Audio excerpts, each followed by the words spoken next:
So tell me, in your own words, what you thought the conclusion of that conference was and whether or not you thought it was worthwhile. It was definitely worthwhile, and the conclusions that came out of it are that we have hard numbers that show that hunting is beneficial for wildlife conservation, that hunting is beneficial for ecosystems. We are much less intrusive, much less impactful on delicate ecosystems than the ecotourism companies are. We also are the way to affect poverty in many of these areas. It's been shown, for instance, the program in Pakistan, that hunting conservation programs can lift local communities out of abject poverty. And the side trip that I took that you mentioned was to Mozambique, and I thought I had seen poverty before. Oh goodness, what I saw in Mozambique was heart-wrenching, and knowing that hunting programs could help people like that, seeing the numbers, seeing the research, it's very encouraging. Okay, and actually all over Africa, because I've been fortunate enough to go over there a number of times, the poverty all over Africa, it's very difficult to explain unless you've actually seen it. So your conclusion then was that there was a great benefit to the conference, that it was attended well, Barbara, by the proper people who can actually walk away with this and distribute that information? Yes, as a matter of fact, for instance, there was a delegation there from Ethiopia. If you read the October issue of the Hunting Report, you know I did a big story about some of the challenges in hunting in Ethiopia. And one of them is they have a huge growing population that is very poor.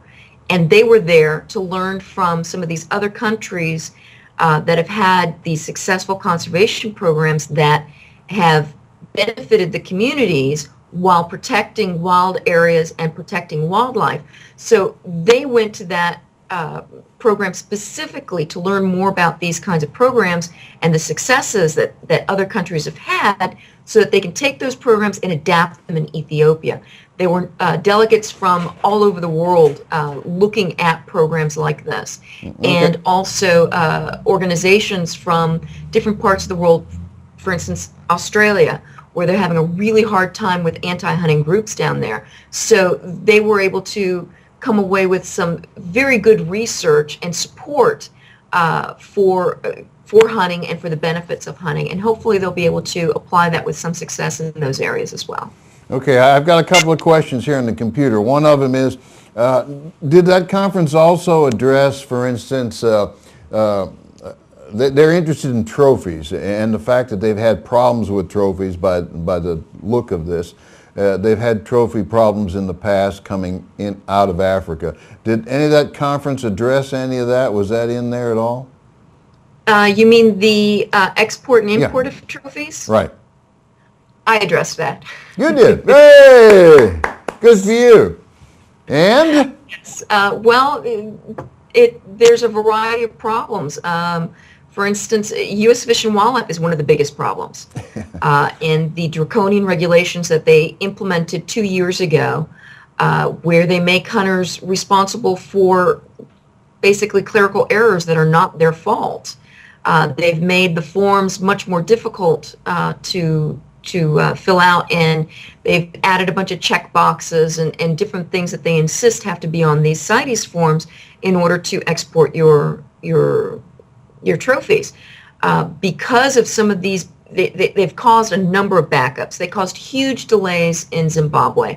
They caused delays in Tanzania. They caused delays in Ethiopia. They caused delays in CAR, in Cameroon, because of these new requirements. So that contributed to some, it was like a domino effect. You had Air France and KLM suddenly bar trophies from their cargo. And one of the reasons is because the trophies were getting rejected by U.S. Fish and Wildlife and being sent back, and these airlines were having to shuffle these trophies back and forth, and they just finally said, forget it, we're not going to deal with it. And they were refusing to take the trophies. KLM still isn't taking them. Air France is taking them this year, so that problem seems to have been solved with Air France. But there's all kinds of problems with and not to mention the fact that in the past we've talked about trophies that were completely lost, a little mystery in there, which has to do with all this back and forth handling, you know, without a nice being clean avenue of getting a trophy back. The longer you delay that, and I'm sure that was in your presentation, the longer you delay it, the more paperwork you put on it, the back and forth between airlines, something is going to happen, and we've talked about that issue in past weeks. Yeah, it's definitely something that complicates the procedure. The more processes you add, the more steps you add, the more detailed requirements you add. You have to remember, some of the people in these countries are not highly educated people. They can read, they can write, but beyond that, there's not a whole lot of education. And you're asking them to understand all of these detailed requirements that you want. You're increasing the error, the margin for error. Right. And a lot of the requirements that U.S. Fish and Wildlife is making are not required by the CITES Secretariat. And we're going to take that issue up with them directly, actually, Barbara. But I have another question here. Was poaching addressed at all at this conference? Somewhat. Poaching is addressed more in terms of the community development programs. How in areas where they've had successful community development programs, poaching has come down. Part of it's because you hire people from the community to be game scouts, and you get people in the community to understand the value of these animals on the hoof for a sport hunter to come in and hunt them, rather than snaring them and killing them for coming into their crops and so forth. So the poaching situation is addressed, and in all cases resolved through successful community development programs and education of the communities.